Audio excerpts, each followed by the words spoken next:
বৌদি, ও বৌদি, কি হয়েছে? মার খাবারটা আমি পুড়িয়ে ফেলেছি, মা তো এবার আমাকে ছাড়বেই না। কয়টা যদি আগের মতো পরিষ্কার না হয়েছে তাহলে তোর কপালে দুঃখ আছে।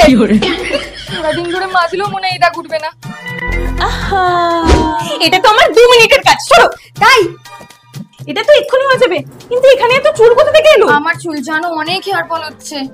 হ্যাঁ, তোমার চুলটাও কিরকম মুস্কো মুস্কো। তেল দাও না। তেল দেওয়ার অনেক চেষ্টা করেছিলাম গো, কিন্তু কলকাতার যে হিউমিডিটি, এই বর্ষায় যদি চুলে তেল দিই মুখটা পুরো চিপচিপে হয়ে যায়, আর তেল চুলগুলোকে পুরো ফ্রিজি করে দেয়, তাতে অনেক হেয়ার ফল হচ্ছিল। আর এই হিউমিডিটির কারণে ফাঙ্গাল ইনফেকশনের চান্সও বেড়ে যায়। তারপর যদি মাথায় তেল দিই ড্যান্ড্রফও বেড়ে যাবে, আর সাথে স্ক্যাল্পও ইচি হয়ে যাবে। তাহলে তুমি তেল ছেড়ে আমার মতো মনসুন হেয়ার কেয়ার রুটিন হিসেবে আলপস গুডনেস আর রোজমেরি ওয়াটার ইউজ করো। এটা ওয়ার্ল্ডের বেস্ট ফর্মুলা দিয়ে তৈরি, তার জন্য তেলের মতো চিপচিপেও হবে না, আবার ড্যান্ড্রফ ইস্যুও সলভ হবে। এই আলপস গুডনেস এর রোজমেরি ওয়াটার ক্লিনিক্যালি প্রুভেন, যেটা 3x হেয়ার ফল রিডিউস করে মাত্র 12 সপ্তাহের মধ্যে। এই প্রোডাক্টটা কিন্তু অলরাউন্ডার।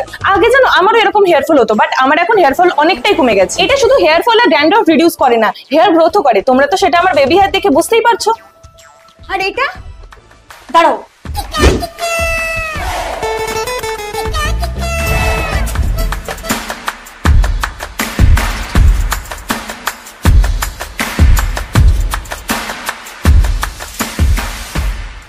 আর হ্যাঁ, প্রোডাক্টটা তোমরা purple.com এ পেয়ে যাবে বা আমার কিউআরটা স্ক্যান করে নিতে পারো।